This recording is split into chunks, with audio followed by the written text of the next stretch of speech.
जय श्री राम दोस्तों। मैं इस वक्त ड्यूटी में तैनात हूं और हमारे मित्र, हमारे सहयोगी भाई अजय तुरी जी इस वक्त यहाँ मौजूद हैं। और पिछले, जैसा मैंने वीडियो में आपको दिखाया था कि 11 जनवरी 2026 से इनके पिताजी अचानक से कहीं चले गए हैं, कहीं गुम हो चुके हैं या कोई साजिश के तहत उनको कहीं गायब कर दिया गया है। घर वाले काफी परेशान हैं। रोज घर में एक नई आस के साथ शुरुआत होती है कि कब पिताजी घर पर आएंगे। और एक बेटे से पिता का साया जब उठ जाए और उस स्थिति में जब बेटा के ऊपर सारी जिम्मेदारियों का बोझ आ जाता है तो समझ में नहीं आता है कि घर चलाएं या खोजने कहीं बाहर जाए। तो ऐसे में रात का समय है और देखिए, रात में ड्यूटी करना और सुबह पूरा दिन अपने पिताजी की तलाश में इधर उधर भटकना। और ऐसे में प्रशासन की तरफ से लगातार गुहार लगाई गई है, लेकिन अभी तक प्रशासन की तरफ से कोई आधिकारिक सूचना नहीं दी गई है कि अभी तक क्या कार्रवाई हो रही है, कहाँ छानबीन हो रही है या छानबीन हो भी रही है या नहीं। अभी तक ये कोई कंफर्मेशन अजय तुरी जी के पास नहीं है। और अजय तुरी अभी मेरे साथ बैठे हुए हैं, तो मैं इन्हीं के जुबान से जानना चाहता हूं कि प्रशासन में गुहार लगाने के बाद क्या प्रशासन की तरफ से कोई आधिकारिक न्यूज मिली है या नहीं मिली है।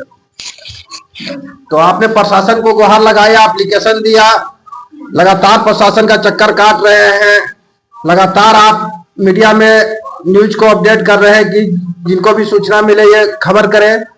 और साथ ही दोस्तों, मैं आपको बता दूं कि पिछले 2-3 दिन पहले अभी एक इनके नंबर से, जो मीडिया में जो नंबर दिया हुआ था, उस मीडिया के नंबर से कोई यूपी का रहने वाला व्यक्ति है जो इनको फोन करके और वो कहा कि आपके फादर रोड पे दिख रहे हैं, कहीं जा रहे हैं, मैं उनको रुकने की व्यवस्था कराता हूं, इसके बाद में आप कुछ खर्च वर्च मेरे पास भेज दीजिए। तो सोशल एक्टिविटी का फायदा उठाते हुए उन्होंने इनसे कुछ रकम मांगी और उन्होंने कहा कि मैं, आपके फादर यहाँ मिले हैं, मैं उनको बैठा के रखा हूं, उनकी व्यवस्था करा रहा हूं, लॉज में रखना है। और इस तरीके से 1100 रुपये का भुगतान अजय तुरी जी के द्वारा उनको कर दिया जाता है, ये ललक में कि मेरे पिता शायद मिल गए हैं और उनको सुरक्षित रखा जाए।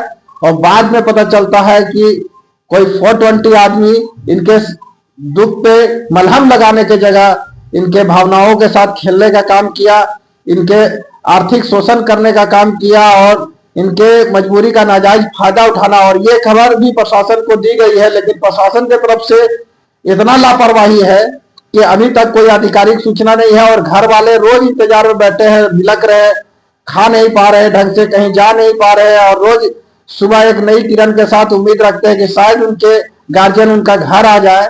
और ऐसे में एक साधारण मिडिल क्लास फैमिली को कहीं भी किसी भी बड़े स्तर में खोज पाना बिना प्रशासन के सपोर्ट के, बिना सरकार के सपोर्ट के संभव नहीं है। तो मैं अपील करता हूं अपने भाई के तरफ से कि अगर प्रशासन सो रही है तो कृपया जाग जाए, सरकार अगर अनदेखा कर रही है तो कृपया ऐसा ना करे, क्योंकि एक गार्जियन जब घर से चला जाता है तो उसके बाद उसके बच्चों, उसके परिवार के लोगों पे क्या बीतती है, ये अजय तुरी जी से बेहतर कोई नहीं बता सकता।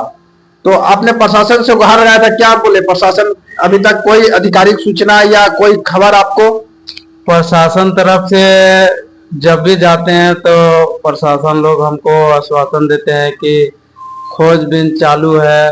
सो आपका तरफ से भी क्या कुछ सुराग मिल रहा है कि नहीं मिल रहा? हम लोग बोल रहे, हम लोग तो जिस दिन से मतलब पिताजी घर से निकले हुए थे वही दिन रविवार था और 11 जनवरी, 3 रविवार और 11 जनवरी को ही वो निकले थे दोपहर में 3-4 बजे के करीब में, जो कि वही रोहंग बाजार, जो मुर्गा बाजार है, वहीं पे गए हुए थे। वहां से आज तक लौट के नहीं आए हैं, जिसमें से हम सोशल मीडिया भी डाले हुए हैं। जो सोशल मीडिया जब सारा जगह चल गया तो एक स्कीम भी हुआ मेरे साथ। एक स्कीम में ऐसा हुआ कि कल हम लोग सिरका खोजबीन में खोजते खोजते पिताजी खोज में सिरका तरफ से लौटते टाइम रास्ता में फोन आता है करीब 3:30-4 बजे के लेपेट में कि हम मध्य प्रदेश, शुरू बात हुआ मध्य प्रदेश का, कि मध्य प्रदेश से हम बात कर रहे हैं कि आपके पिताजी इंदौरी है। बोले जी हाँ, हमारे पिताजी है। तो बोले ऐसा बूढ़ा है और पका हुआ बाल है, दाढ़ी पका हुआ है, तो ऐसा व्यक्ति को आप घर से कैसे बाहर निकाल दिए, ऐसा करके कुछ बोलने लगे। तो मेरी सिस्टर वही मेरे साथ में थी, तो सिस्टर सुनी तो भावुक हो गई और इमोशनल अत्याचार करने लगी। अब हम बोल रहे दीदी बढ़िया से हमको बात करने दीजिए, हम उनको बोले व्हाट्सएप कीजिए और फोटो व्हाट्सएप कीजिए या तो वीडियो कॉल कीजिए। तो वो बोलने लगे नहीं, भवानी लॉज है, धर्मशाला है, भवानी धर्मशाला के पास में, ये सीधा चले जा रहे हैं, हाईवे है बगल में, चले जा रहे हैं तो चले जा रहे हैं। उसके बाद हमको इतना आकर्षित कर दिए कि आपका पिताजी है, आप इतना सा नहीं कर सकते। मेरा सिस्टर भी बोलने लगी पिताजी मिल गए हैं, खाना पीना नहीं खाए होंगे, इसके लिए तुम ऐसे क्या कर रहा, भेज दो। उधर से भी वो लोग, मेरा फोकस तो सारा पिताजी पर था और दीदी भी हमको फोकस कर रही है, उधर से भी फोर्स कर रहा है। तो हम ना इसी तरह भावुक हो गए हम भी कि चलो भाई किसी तरह मिल गया पैसा, 1100 रुपये का अमाउंट रखा कि खाने पीने का सुविधा इसको दिया जाएगा, सुतने बैठने सारा चीज इसको व्यवस्था दिया जाएगा ताकि आपको कोई दिक्कत ना हो और सुबह आके आप ले जाइए। तो हमने वहां पे बोले कि उसी टाइम वो स्कैनर एक भेजा, स्कैनर में हम पैसा डाले, 1100 का राशि था, तो राशि हम डाल चुके हैं। उसके बाद वो बोला कि ठीक है हम उसके पास जा रहे हैं 2 आदमी को लेकर, ठीक है हम वीडियो कॉल करवा के आपसे बात करवाते हैं। उसके बाद दोबारा हम जब को हमको डोट लगने लगा कि कहीं फ्रॉड वाला आदमी है, 420 मेरा साथ करने का प्रयास किया और कर भी लिया। और हम लोग तो एक दुखी व्यक्ति के है ये हैं, अभी जब तक पिताजी नहीं मिलेंगे, कुछ सुराग नहीं मिल जाता है, तब तक तो हम लोग को फोकस सिर्फ पिताजी पर है। तो हम लोग को कहीं भी इंफॉर्मेशन आ रहा है तो भावुक हो जा रहे हैं। उसके बाद हम भेज तो दिए, उसके बाद धीरे धीरे थाना की ओर चलने लगे। तो वहाँ पे दीदी थाना प्रभारी बड़ा बाबू साहब भेटाए वहाँ पे, उनको जाके बात रखें, कैसे ऐसे बात हो गया हमारे पास। एक फोन आया, उस फोन में ऐसे ऐसे बोल रहा है, तो नंबर दिए, वो ट्रैक किए नंबर को, वो लखनऊ बताया, उसका ट्रैक किया, लखनऊ बताया। उसके बाद वहां पे हम बोले कि इसको थोड़ा कार्रवाई कर लीजिएगा, नंबर जो दे दिए। उसके बाद वहां से हम लोग यही बात को बोल के निकल गए और बोले कि थोड़ा पिताजी का खोजबीन चालू रखिए, थोड़ा पेट्रोलिंग करवाइए, काहे कुछ सुराग नहीं मिल पा रहा। हम लोग खोजते खोजते बहुत परेशान हो जा रहे हैं, घर में कमाने वाला भी ज्यादा आदमी नहीं है, हम और पिताजी रहते थे और एक छोटा भाई है, वो 10 क्लास में पढ़ाई कर रहा है, वो आगे महीना उसका भी एग्जाम है, वो भी डिप्रेशन में चला गया है। अभी उसका भी पढ़ाई लिखाई थोड़ा सा कम हो पा रहा है अभी, और आगे महीना जस्ट 3 तारीख को शायद सुन रहे कि मैट्रिक का एग्जाम भी, तो वो भी कहीं ना कहीं थोड़ा सा पढ़ाई लिखाई में उसको भी दिक्कत हो रहा है। लेकिन फिर भी हम प्रयास कर रहे हैं उसको कि ज्यादा टेंशन ना ले और पढ़ाई की ओर ध्यान लगाएं। फिर भी उसके बाद हम चले आए, तो फिर हम अपने से 1930 नंबर जो क्राइम ब्रांच का जो कस्टमर की वो नंबर है 1930 में हम डायल किए, तो उसमें बताया कि इस अधिकारी व्यस्त है, इस लाइन के सभी अधिकारी व्यस्त है, जो आप इतना.com इतना इतना में ऑनलाइन आवेदन कर सकते हैं। तो हमने किया, वही चीज किया, ऑनलाइन आवेदन किया। इसके बाद रांची क्राइम ब्रांच से किया, रांची क्राइम ब्रांच झारखंड, वहाँ पे अप्लाई किए। उसका मेरा पास एक आया है, क्या बोलते हैं, रिसीविंग, जो कि पेंडिंग है, अभी तक पेंडिंग है। और रिसीव शायद बहुत सारा केस रहता है इस सब मामले में, एक मेरा ही ऐसा नहीं हुआ है, लेकिन हम वो 1100 ज्यादा दुख नहीं है हमको, पिताजी के भावुक में हमने डाला, लेकिन वो 1100 के राशि में हम कंप्लेन इसलिए किए हुए हैं कि ताकि 1100 हमारे जैसे आदमी को कितने लोग से लिया होगा, सही बात, कितने आदमी से 1100 1500 जितना भी लेता हो। तो हम चाहते हैं कि इस 1100 का जो भी राशि गया उसके, इसीलिए हम जो कंप्लेन किए हैं वो अफसर लोग से विनती है कि जल्द से जल्द इसको कार्रवाई किया जाए और जितने भी टीम है, शॉर्ट टीम जितना चला रहे हैं ये लोग को कड़ी से कड़ी सजा दिलाने का काम करें। और एक गरीब आदमी हम लोग है जो कमाने खाने वाला इंसान है, 1100 का राशि और जिस परिस्थिति से जो हम गुजर रहे हैं वो बहुत बड़ी राशि होता है। 1100 हम लोग के लिए बहुत है। और चलिए बहुत बहुत धन्यवाद।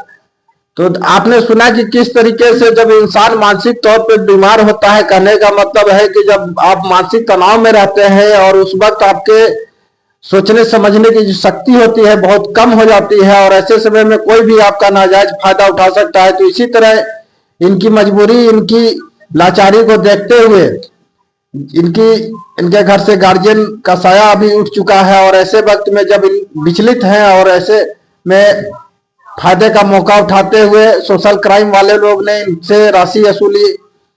तो इस तरीके के बहुत सारे केस आपको लगातार देखने को मिलेंगे। तो मुझे प्रशासन से और यहाँ के सरकार से ये कहना है कि या तो टेक्नोलॉजी इतनी हाई नहीं हो चुकी कि आप उसको फॉलो कर सके, और अगर है तो अभी तक देर क्यों।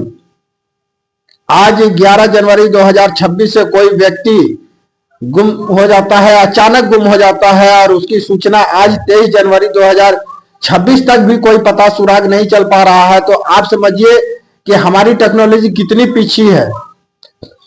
बहुत शर्मनाक बात है, अगर देश में किसी तरह का क्राइम हो जाए तो पूरी टेक्नोलॉजी, पूरा टीम, पूरा खुफिया विभाग लग जाता है खोजने में, लेकिन अगर किसी का गार्जियन का साया अगर उसके ऊपर से उठ जाए तो वही प्रशासन, वही सरकार कहां सो रही है। लगातार वीडियो डाला जा रहा है, कंप्लेन डाला जा रहा है, लेकिन किसी तरह का कोई सुनवाई नहीं। ऐसे मानसिकता वाले सरकार और प्रशासन से हम यही उम्मीद करना चाहेंगे कि आप गरीबों का शोषण ना करें। आप उनके मदद के लिए हैं, आप उनके सेवक हैं और कैसी सेवा आप दे रहे हैं कि पब्लिक आपके क्षेत्र में बेचैन है। सिर्फ हम जैसे गरीबों के लिए भी आपको खड़ा होना होगा, और अगर ये नहीं हुआ तो आने वाले समय में इसको लेकर हम लोग जन आंदोलन करेंगे। प्रशासन अगर सो रही है तो उसको जगाने का काम करेंगे। अगर हम बेचैन हैं तो आप चैन से नहीं सो सकते, और हम सब अजय तुरी जी के साथ हैं। और आने वाले समय में बहुत जल्द अगर प्रशासन की तरफ से कोई कार्रवाई नहीं होती है तो हम लोग थाना भी घेराव करने का काम करेंगे। और बहुत ही जल्द आज आपने अपने क्षेत्र के विधायक निर्मल महतो जी से मिलने का प्रयास किया, आपकी मुलाकात नहीं हो पाई, तो हम गरीबों का सुनेगा कौन। सरकार खामोश है, प्रशासन खामोश है, तो सुनेगा कौन। तो जनता की आवाज आज दिखाने का मौका है, सोशल मीडिया का पावर दिखाने का मौका है। तो मैं आपसे उम्मीद करता हूं, मैं आपसे हाथ जोड़कर विनती करता हूं कि इस वीडियो को ज्यादा से ज्यादा शेयर करें ताकि उन लोगों के कान तक जरूर पहुंच सके जो कान में तेल डाल के सोने का काम कर रहे हैं। तो एक पिता जो दर दर भटक रहा है, एक गार्जियन जो दर दर भटक रहा है, शायद इस ठंड के मौसम में आप समझ सकते हैं कि किस हाल में होंगे, कहां होंगे। ऐसा घर वालों को गले से भोजन तक नहीं उतर रही है, ऐसा स्थिति बन चुका है। तो मुझे सरकार से अपील है और यहाँ के शासन प्रशासन से अपील है कि जल्द से जल्द इसमें कार्रवाई करें और एक टीम का गठन करें ताकि इनके घर का गार्जियन आ जाए। एक पिता, एक पुत्र के ऊपर से पिता का जो साया उठ चुका है वो फिर से घर खुशहाल हो जाए, उस घर में गार्जियन आ जाए और इसी तरह इनका दिनचर्या सुधर जाए।